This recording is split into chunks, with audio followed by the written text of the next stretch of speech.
சங்ககிரியில் சுதந்திர போராட்ட வீரர் தியாகி தீரன் சின்னமலையின் 219வது நினைவு நாளை முன்னிட்டு பள்ளிப்பாளையம் பிரிவு ரோட்டில் அமைந்துள்ள நினைவு தூண் மற்றும் திருவுருவப் படத்திற்கு எடப்பாடி கே பழனிசாமி மலர் வளையம் வைத்து மரியாதை செலுத்தினார். அதனைத் தொடர்ந்து முன்னாள் அமைச்சர்கள் தங்கமணி, சரோஜா, மாநில பொதுக்குழு உறுப்பினர் வெங்கடாச்சலம், சட்டமன்ற உறுப்பினர்கள் சுந்தரராஜன், ராஜமுத்து, மணி உள்ளிட்டோர் கலந்து கொண்டனர்.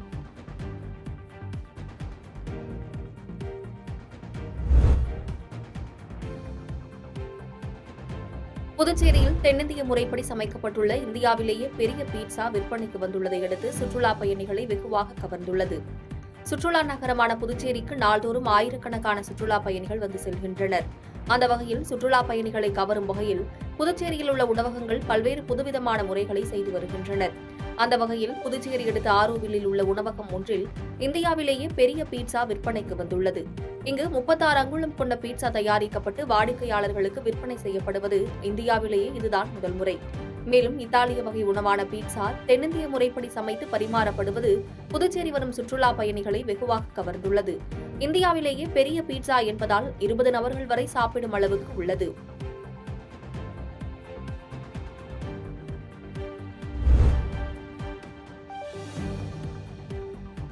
மயிலாடுதுறை கிராமத்தில் கொள்ளிடம் ஆற்றில் நீர்வரத்து அதிகரித்துள்ள நிலையில் கொள்ளிடம் ஆற்றின் உள்ளே அமைந்துள்ள திட்டு கிராமங்களில் வெள்ள நீர் புகுந்ததால் போக்குவரத்து துண்டிக்கப்பட்டுள்ளது.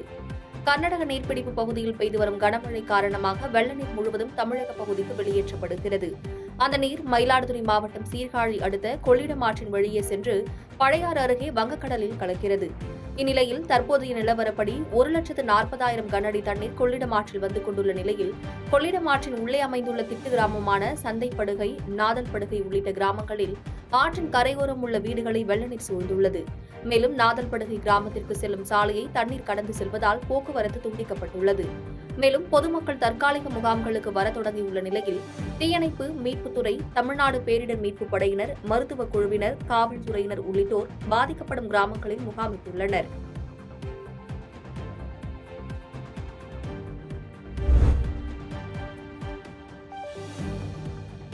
கேரள மாநிலத்தில் வெள்ளத்தால் பாதிக்கப்பட்டவர்களுக்கு தன்னார்வ அமைப்பினர் 7 லட்சம் ரூபாய் மதிப்பில் நிவாரணப் பொருட்களை அனுப்பி வைத்தனர்.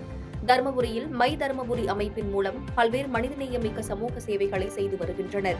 இயற்கை சீற்ற பேரிடர் காலங்களில் தருமபுரி மாவட்டத்தில் இருந்து சென்று பல்வேறு மாவட்டங்களில் உதவிகளை செய்து வருகின்றனர். அந்த வகையில் கேரள வயநாடு பகுதியில் வெள்ளத்தால் பாதிக்கப்பட்ட மக்களுக்கு 7 லட்சம் ரூபாய் மதிப்பிலான நிவாரண உதவிப் பொருட்களை தருமபுரி ஆட்சியர் மூலம் மை தருமபுரி அமைப்பினர் அனுப்பி வைத்தனர்.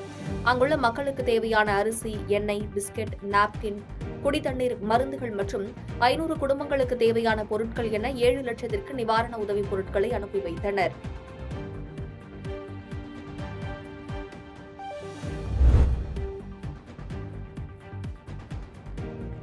செந்தில் பாலாஜி சிறையில் இருப்பதை மறைப்பதற்காக பொய் வழக்கில் எம்.ஆர். விஜயபாஸ்கர் கைது செய்யப்பட்டார் என்று எடப்பாடி பழனிசாமி பேட்டியளித்துள்ளார். நில மோசடி வழக்கில் கைதாகி விடுவிக்கப்பட்ட முன்னாள் அமைச்சர் எம்.ஆர். விஜயபாஸ்கரின் கரூர் இல்லத்திற்கு எடப்பாடி பழனிசாமி சென்று பேச்சுவார்த்தை நடத்தினார். அதைத் தொடர்ந்து செய்தியாளர்களை சந்தித்த எடப்பாடி பழனிசாமி அதிமுகவினர் மீது தொடர்ந்து பொய் வழக்குகள் பதிவு செய்யப்பட்டு வருவதாகவும், நிலத்திற்கும் எம்.ஆர். விஜயபாஸ்கருக்கும் சம்பந்தம் கிடையாது, திட்டமிட்டு திமுகவின் அமைச்சர் சிறையில் இருப்பதன் காரணத்தால் அதை மறைப்பதற்காக பொய் வழக்கு பதிவு செய்யப்பட்டு எம்.ஆர். விஜயபாஸ்கர் கைது செய்யப்பட்டார் என்று கூறினார். இந்த வழக்கை பொறுத்தவரைக்கும் இந்த நிலத்திற்கும் அவருக்கும் சம்பந்தமில்லாத ஒருவரை வேண்டுமென்றே திட்டமிட்டு திமுகனுடைய அமைச்சர் இன்றைக்கு சிறையில் இருக்கின்ற காரணத்தினால் அதை மறைப்பதற்கு வேண்டுமென்றே திட்டமிட்டு எங்களுடைய இயக்கத்தைச் சேர்ந்த கரூர் மாவட்ட கழக சகோதரர் விஜயபாஸ்கர் அவர்களை கைது செய்திருக்கின்றார். இது கண்டனத்துக்குரியது. பொய் வழக்கு பதிவு செய்து வேண்டுமென்றே திட்டமிட்டு இன்றைக்கு சகோதரரை கைது செய்தது கண்டிக்கத்தக்கது.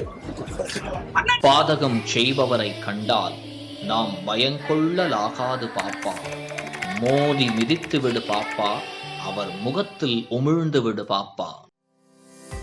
அண்மை செய்திகளை உடனுக்குடன் தெரிந்து கொள்ள இணைந்திருங்கள் எம் நாடு தொலைக்காட்சியுடன்.